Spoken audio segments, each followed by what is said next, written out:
Hey guys, welcome to the Dugout. Really appreciate you spending your valuable time here with me talking baseball, talking minor league baseball, talking prospects. A quick request, if you would. YouTube tells me that 98% of the views on my videos come from non-subscribers. So if you could, hit that icon, hit the comments, give me some feedback, upvote it, do what you feel is necessary.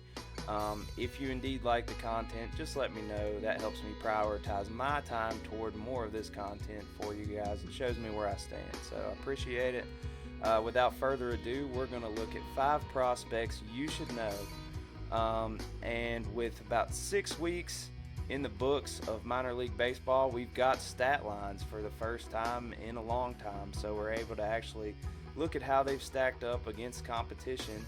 I feel like prospect ratings for so long now because of the pandemic have been largely theoretical, so we're going to, bounce in those stat lines, look at who's tearing it up right now in the minors.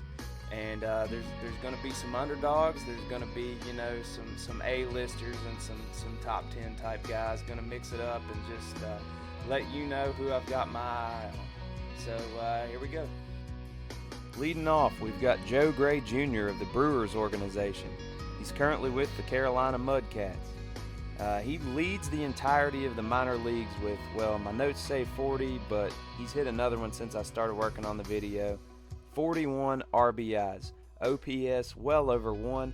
This is a guy who I feel like has been kind of disrespected by the scouts, not even making the top 30 list for his franchise coming into this season. But bombs don't lie, man. I think he could transition all the way from low A to the show by next year if he keeps up this blistering pace. A lot of you guys probably saw this one coming. We're going to talk about Adley Rutschman, the O's #1 prospect, currently in Bowie. The Bay Sox have the best record in all of professional baseball right now, and this is their best hitter, leading the team in most categories offensively. For an organization like Baltimore, this is huge. So many teams are willing to take a hit at the plate for high-level defensive play at the catcher position, but this guy has both.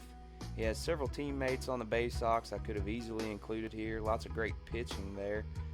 D.L. Hall, Grayson Rodriguez, Mike Baumann, the list goes on and on, but this is the best prospect in baseball, in my opinion, and I can't wait to see him play at Camden Yards. C.J. Abrams is with the Padres organization, currently the San Antonio Missions. He's as close to ready for the big leagues as any other prospect out there.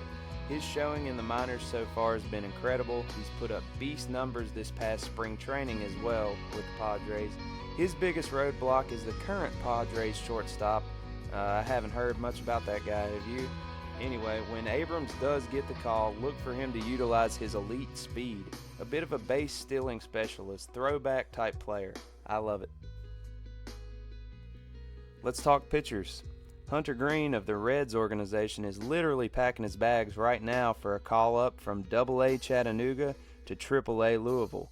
Big-time draft capital here, as he was a number 2 overall pick in the 2017 draft at only 17 years old. Highly heralded, having a Sports Illustrated cover under his belt, which also compared him to LeBron James and Babe Ruth.